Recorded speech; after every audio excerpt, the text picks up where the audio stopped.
अस्सलाम वालेकुम, मैं हूं इश्तियाक गुंदल। पाकिस्तान तहरीक इंसाफ के वाइस चेयरमैन शाह महमूद कुरैशी को गिरफ्तार क्यों किया गया? अब बजायर इस हवाले से तो एक हुकूमती मौकफ सामने आया जिसमें उन्होंने कहा कि साइफर के हवाले से तहकीकात करनी थी, इसलिए FIA ने उनको गिरफ्तार किया है और अदालत में पेश कर दिया जाएगा। लेकिन इसके साथ साथ एक दूसरी बड़ी अहम वजह भी है। वो क्या वजह है वो मैं आपके सामने रखूंगा और फिर आप खुद फैसला कीजिएगा कि शाह महमूद कुरैशी को साइफर की वजह से नहीं बल्कि कुछ और वजूहात की बुनियाद पर गिरफ्तार किया गया। उन वजूहात का जानना बड़ा जरूरी है। सबसे पहले जो हुकूमती मौकफ अब तक सामने आया है, हम उस हवाले से बात कर लेते हैं। अब तक एक चीज तो बिल्कुल क्लियर होगी, मैंने अपने आखिरी विलाग में भी कहा था कि अगर कोई शख्स ये कहता है कि पाकिस्तान तहरीक इंसाफ के खिलाफ कार्रवाइयों में कमी आ रही है या हाथ हल्का रखा गया है या कोई बातचीत मुज़ाकरात चल रहे हैं, तो ऐसा बिल्कुल कतई तौर के ऊपर नहीं है। और आप आने वाले दिनों में देखेंगे कि मजीद गिरफ्तारियां होंगी और बिल आखिर हमने देखा कि शाह महमूद कुरैशी को जो है वो गिरफ्तार कर लिया गया।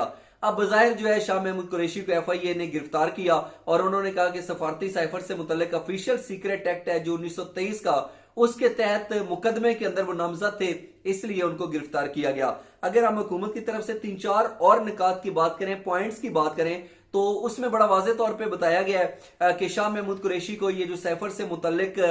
मामला चल रहे थे उसके हवाले से जो है उनको गिरफ्तार किया गया है और अब तहकीकात होंगी और फिर जल्द ही शाह महमूद कुरैशी साहब जो है उनको अदालत में पेश कर दिया जाएगा।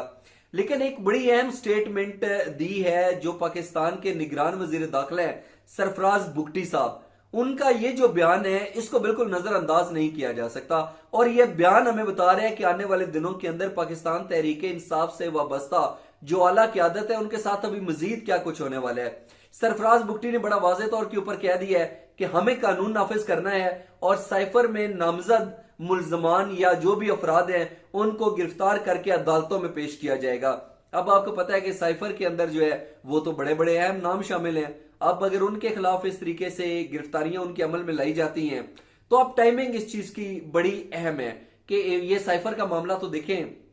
बड़े अरसे से चला आ रहा है। इमरान खान कब से वो साइफर लहराया, बड़ी पुरानी बात होगी, लेकिन उसके अंदर तो हमने इस तरीके से गिरफ्तारियां नहीं देखी। तो अभी जब इंतखाबात के दिन करीब आ रहे हैं और कहा जा रहा है कि पाकिस्तान का तहरीक इंसाफ का जो तंजीमी ढांचा है वो बिल्कुल टूट फूट का शिकार हो चुका है, तबाह हो चुका है, और जो उसके अंदर रही सही कसर है वो इस तरह की गिरफ्तारियां जो है वो पूरी कर देंगी। अब बज़ाहिर देखा जाए तो हुकूमती मौकफ से मैंने आपको आगाह कर दिया, लेकिन इसके साथ साथ हमने ये देखना है कि एक पार्टी का मौकफ भी है कि पाकिस्तान तहरीक इंसाफ से जो वाबस्ता लोग हैं शाह महमूद की गिरफ्तारी को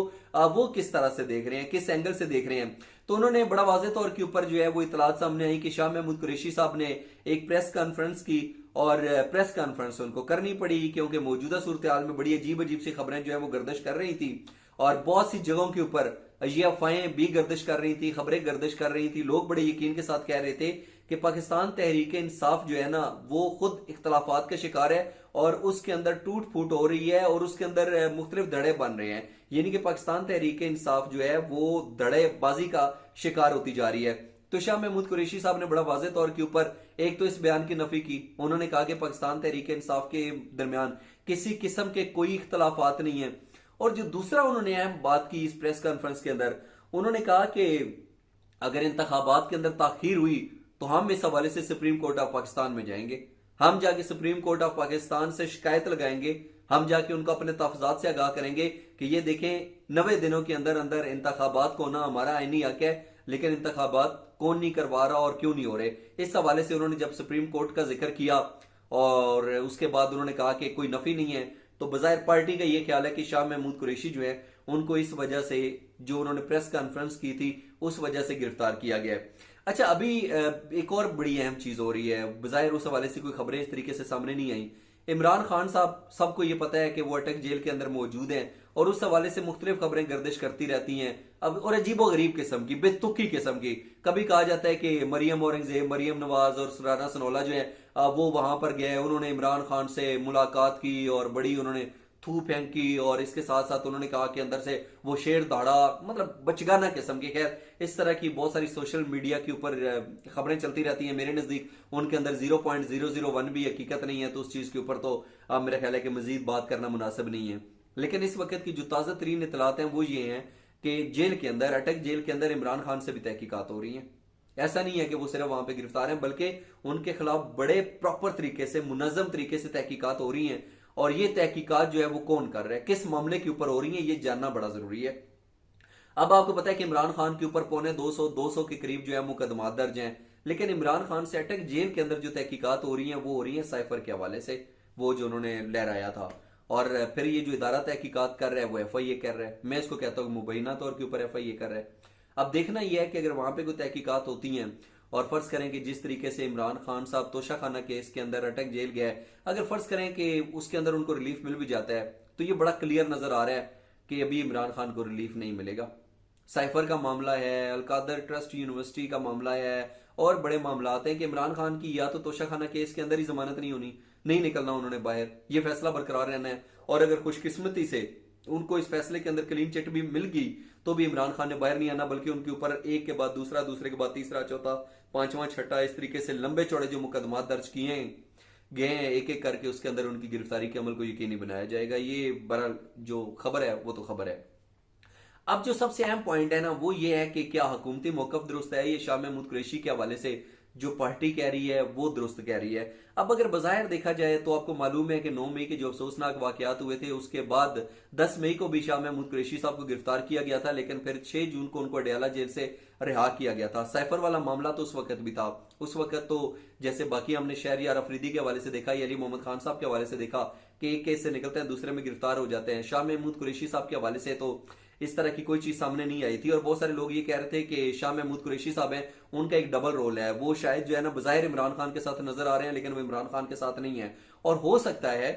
कि जिस तरीके से ये चीजें थी कि शायद शाह महमूद कुरैशी साहब ने किसी जगह के ऊपर ये यकीन दहानी करवाई हो कि बिल्कुल जी वाइस चेयरमैन मैं हूं, पाकिस्तान तहरीक इंसाफ मेरे पास है, मैं ये करूंगा, और उस यकीन दहानी के बाद उनको लगा हो कि नहीं मैंने वो जो कहा है वो नहीं, मैंने इमरान खान का साथ देना है, और इस वजह से वो जो बासर इदारे हैं हल्के हैं वो नाराज हुए हैं और उन्होंने कहा कि चलो ये बात है तो आओ फिर तुम्हें सबक सिखाते हैं ना, दोबारा आ जाओ। इस चीज के भी मुमकिन तौर के ऊपर जो है वो इम्कानात हो सकते हैं। और फिर जो दूसरी बात यह है कि देखें अभी ये जो सरफराज बुगटी साहब ने स्टेटमेंट दी है, जो निगरान वजीर दाखिला है, उन्होंने कहा है कि हमने कानून नाफिज करना है और ये साइफर वाले मामले के अंदर जो जो नामजद हैं हम तो उनको जो है वो गिरफ्तार करेंगे, अदालतों में लेकर जाएंगे। तो बज़ाहिर ऐसा नजर आता है कि अब जैसे जैसे इंतखाबात का वक्त करीब आएगा वैसे वैसे पाकिस्तान तहरीक इंसाफ के साथ जो लोग अभी तक जुड़े हुए हैं ना उनको मुमकिन तौर पर पूरी कोशिश करके पाकिस्तान तहरीक इंसाफ से अलग किया जाएगा।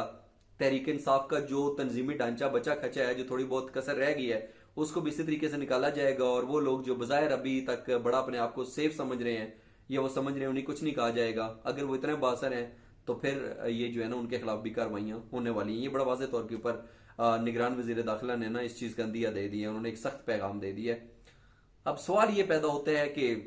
फिर ये जो हमें मुख्तलिफ यूट्यूबर्स गले फाड़ फाड़ के बताते हैं ओ जी वो हवाओं का रुख तब्दील हो गया, वो इमरान खान से जो है ना वो मिलिट्री एस्टेब्लिशमेंट का पैगाम जो है वो अटक जेल के अंदर पहुंच गया, वो जनरल ने जमान पार्क में रब्ता कर लिया। तो इसका मतलब है कि ये वाले तो आप पिछले महीने से इनके व्लॉग्स उठा के देख लें, ऐसे लगता है जैसे बस ये कल इमरान खान को रिलीफ मिलने वाला है, कल जाके सारे मामला सेटल होने हैं और इमरान खान ने मौजूदा army chief general Asim Munir के साथ बैठे हुए नजर आने हैं। इसका मतलब है कि फिर ये जो बातें कर रहे हैं वो सिर्फ और सिर्फ जो है ना अफवाहों पर मबनी है। और हकीकत यह है कि अभी तक पाकिस्तान तहरीक इंसाफ के चेयरमैन, पाकिस्तान तहरीक इंसाफ, पाकिस्तान के रहनुमा जो है पाकिस्तान तहरीक इंसाफ की और जो पाकिस्तान तहरीक इंसाफ से वाबस्ता कारकुनान है, अभी तक उनको कोई बड़ा रिलीफ नहीं मिल रहा, कोई खुशखबरियां नहीं मिल रही, बल्कि पाकिस्तान तहरीक इंसाफ के खिलाफ एक बार फिर सख्त कार्रवाइयों का आगाज होने वाला है। इस हवाले से आप क्या कहते हैं, अपना कीमती फीडबैक जरूर दीजिएगा। आज के व्लॉग देखने का बहुत शुक्रिया, अपना बहुत सा ख्याल रखिए। अल्लाह हाफिज़।